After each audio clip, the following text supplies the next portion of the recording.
Hello বন্ধুরা, good morning. আমি lima. কেমন আছো তোমরা সবাই? আশা করছি তোমরা সবাই খুব ভালো আছো, সুস্থ আছো। আমরাও ভালো আছি, সুস্থ আছি। নতুন একটা সকালে নতুন একটা ব্লগে তোমাদের সকলকে অনেক স্বাগত। আজ হচ্ছে বৃহস্পতিবার, আর ঘড়িতে এখন বাজে প্রায় 5:30টার মতো। আর আমি তো সকাল সকাল উঠে আগে একটু ফ্রেশ হয়ে নিয়েছি, আর তার আগে আমার মেন কাজ সেটা কিন্তু সারা হয়ে গেছে। সেটা হচ্ছে দুঘরের বিছানা গোছানো হয়ে গেছে, আর কি বলতো, ঘরদোরগুলো ঝাড়ু দেওয়া হয়ে গেছে। কারণ আজ না একটু মনে হলো সকালে উঠে এই কাজগুলো সেরে তারপর ফ্রেশ হওয়া যাক। আর কি বলতো, বাসি জামা কাপড় ছিল পরা, সেগুলো পরে আমি বাসি ঘরদোরগুলো পরিষ্কার করে নিয়েছি। পরিষ্কার করে বাসি জামা কাপড়গুলো ধুয়ে দিলাম, আর তোমাদের দাদা ভাইয়ের কিছু জামা কাপড় ছিল সেগুলো ধুয়ে নিজেও একটু ফ্রেশ হয়ে নিলাম।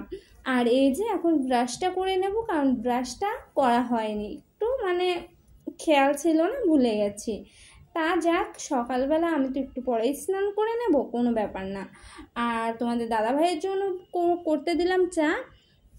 তোমাদের দাদাভাই কিন্তু মূলত চা খায় না, খুবই কম খায়, মাসে একদিন খায় কি না সেটাও সন্দেহ। এই জন্য আজ আমি জিজ্ঞেস করলাম যে চা খাবে কি না, বললো যে খাবো, দাও, অনেক দিন তো খাই না, তাহলে দাও। আর কালই তোমাদের দাদা ভাই ভাজা বিস্কুট, টোস্ট, মুড়ি সবই এনে দিয়েছে। কাল যে বাজারে গিয়েছিল মাছ কেনার জন্য, তখনই সব নিয়ে এসে দিয়েছে, তার সাথে চিনিটাও নিয়ে এসে দিয়েছে। এই জন্য ভাবলাম সবে যখন আছে তাহলে একটা দিন দেওয়া যেতেই পারে, এটা ভেবে সোজা দিয়ে দিলাম ওকে চাটা দেখো পুরো ফুটছে। চলো চাটা নামিয়ে নিই, তার ফাঁকে আমি মুখটাও ধুয়ে নিলাম।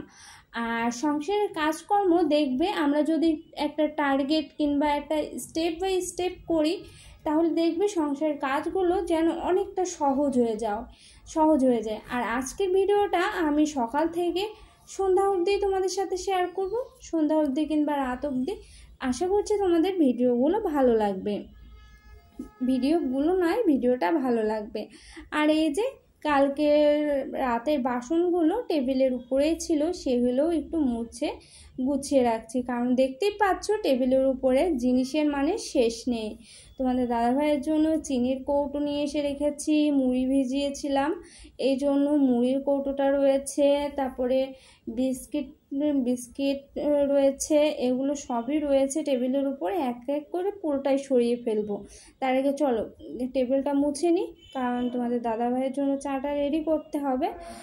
ও রেডি হচ্ছে বলতে পারো, কারণ ওর কাজে যেতে দেরি হয়ে যাচ্ছে। আর একটা সত্যি কথা কি বলো তো বন্ধুরা, শাশুড়ি বৌমার সম্পর্কটা হচ্ছে পৃথিবীর সব থেকে যেন ভয়ানক একটা সম্পর্ক। কেন বলো তো? কারণ একটা জিনিস দেখবে, তুমি শাশুড়ির কাছে যত ভালো হওয়ার চেষ্টা করবে, তত যেন আরও খারাপ হতে থাকবে। তুমি যেটাই করবে না কেন, অনেক সময় সেটার জন্য তুমি শাশুড়ির কাছে অনেক ভালোবাসা পাবে। আবার যদি একটু ভুল করে ফেলো কিংবা ভুল যদি নাও করো, তাহলেও দেখবে অনেক সময় সে তোমাকে কটু কথা বলবে, এমনভাবে তোমাকে হিট করবে যাতে তোমার মনে হবে যে তুমি যেন এই পরিবারের জন্য কেউই নও। আর এমনভাবে তোমাকে কথা বলবে অনেক সময় যে মনে হবে যে তুমি এবারের আপন কেউ নয়, বাইরে থেকে আসা একটা পর মানুষ। বুঝিয়ে দেবে কথাতে, ব্যবহারে যে তুমি কতটা পর তাদের কাছে। কিন্তু সব থেকে বড় কথা, নিজের বরটা যদি ভালো হয়, তাহলে শাশুড়ি খারাপ হোক, ননদ খারাপ হোক, সবটা মেনে সংসারটা করাই যায়, তাই না বলো? আর এই যে আমার বর তো রেডি হচ্ছে পাশে, আর ওই যে চাটা নিয়েও চলে গেছে ঘরে। আমি চিনিটা ঢেলে চাটা রেডি করে দিলাম, দিয়ে চলো ওকে বিস্কিটের কৌটো আর টোস্টের কৌটোটা দিয়ে আসলাম, খেতে লাগুক, আমি বাকি কাজগুলো সেরে নিই। আর সকালে আমার যে পুরো দম ফেলার সময় থাকে না, পুরো আমি ভীষণ ব্যস্ত থাকি সকালের দিকটা, যতক্ষণ না তোমাদের দাদাভাই কাজে বেরিয়ে যায়। আর কাজে একবার বেরিয়ে গেলে তখন আমি পুরো ফ্রি হয়ে যাই মোটামুটি বলতে পারো। তারপরে আমার তেমন কোনো একটা কাজ থাকে না, শুধু রান্না করা আর তোমাদের দাদাভাই আসলে ওকে একটু সময় দেওয়া, ওর কাজে একটু হেল্প করে দেওয়া, এটাই। আর এই যে আমার জন্য চাটাও ঢেলে নিচ্ছি। আর আমি কিন্তু স্নান সেরে নিয়েছি, স্নান সেরে পুজোটাও করে নিয়েছি। পুজোটা করে চাটা একটু গরম করে নিলাম, যদিও জানি গরম চাটা গরম করে খাওয়া ঠিক নয়, কিন্তু কি করব বলো, নিজের জন্য চা করতে ইচ্ছা করলো না, যেটুকু ছিল সেইটুকুই ঢেলে নিলাম। আর এই যে বিস্কিট আর টোস্ট সাজিয়ে নিলাম, তোমাদের সামনে একটু সাজিয়ে পরিবেশন করলে বেশ ভালোই লাগে, নিজেকেই যেন কেমন একটা জমিদার জমিদার লাগে, বুঝতে পারলে তো। আর একটা বুঝতে পারছো বন্ধুরা, একটা সম্পর্ক শুধু তো দুজনের মধ্যে হয় না, তার পরিবারের সাথেও হয়। তাই আমরা সর্বোচ্চ চেষ্টা করি স্বামী, সন্তান, শ্বশুর শাশুড়ি সবাইকে নিয়ে ঘরটা করার, কিন্তু এক পর্যায়ে যখন সবটা আর মেনে নিতে পারি না, তখনই কিন্তু একটা মেয়ে সেই সংসার ছেড়ে স্বামীকে নিয়ে আলাদা হতে বাধ্য হয়, তাই না বলো। আর আমি তো আমার শাশুড়ির কাছে সব থেকে খারাপ বৌমা, এটা আমার বলতে খুবই খারাপ লাগে, আমি কখনোই বলতে চাই না, কিন্তু তবুও আজ তোমাদেরকে বললাম।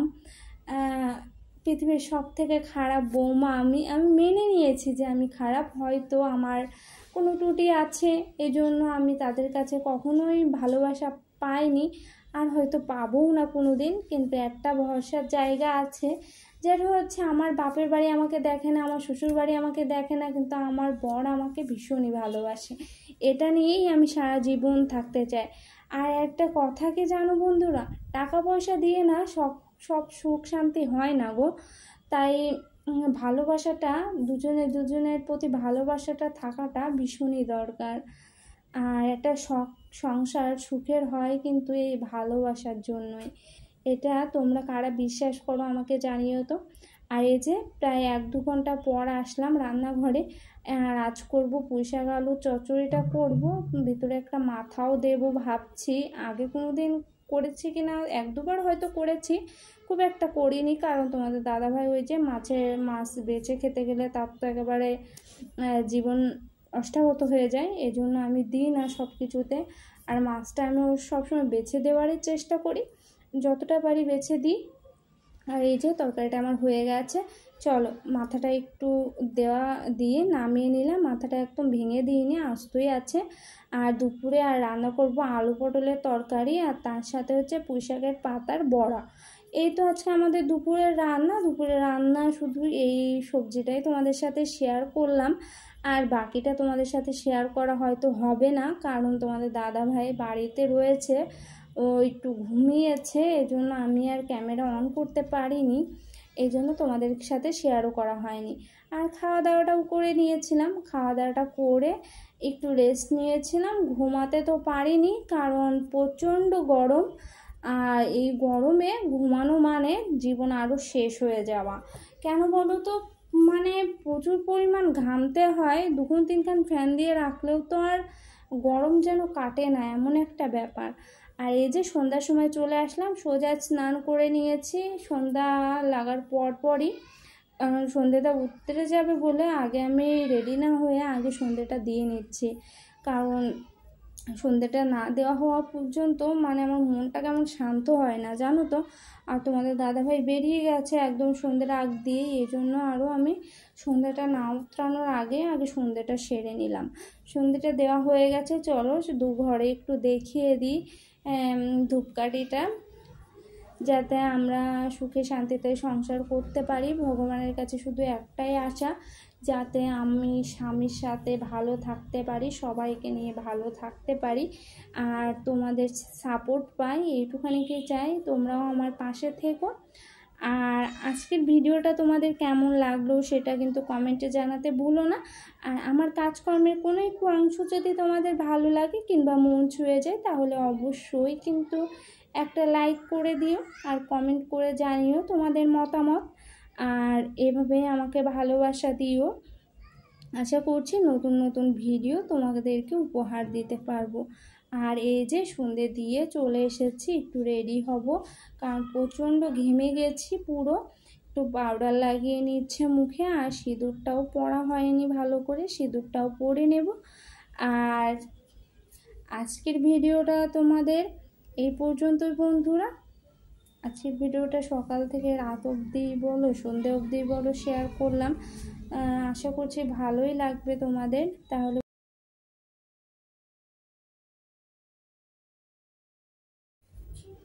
আর এই যে চলে আসলাম চুলটা চিরুনি করতে, আর সিঁদুরটাও পরে নেব, আর জামা কাপড়গুলোও নাড়তে হবে ব্যালকানিতে।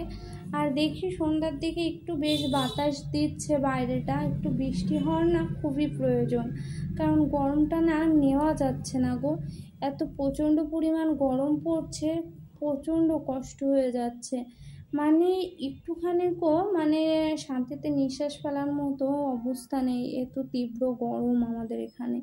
তোমাদের ওখানে কেমন গরম পড়ছে সেটা জানিও। আর এই যে আমি জামা কাপড়গুলো নাড়তে চলে এসেছি, জামা কাপড়গুলো নেড়ে একটু বসবো। তোমাদের জন্য ভিডিওটা ভয়েস দেওয়া একটু বাকি আছে, সেটুকু ভয়েস দেব, দিয়ে ভিডিওটা আপলোডে বসাবো। আর ভিডিওটা দেখে জানাবে কেমন হয়েছে না হয়েছে। আর আজকের ভিডিওটা তাহলে এই পর্যন্তই রাখছি বন্ধুরা। তোমরা সবাই সুস্থ থেকো, ভালো থেকো। দেখা হচ্ছে নতুন একটা ভিডিওতে। টাটা বন্ধুরা।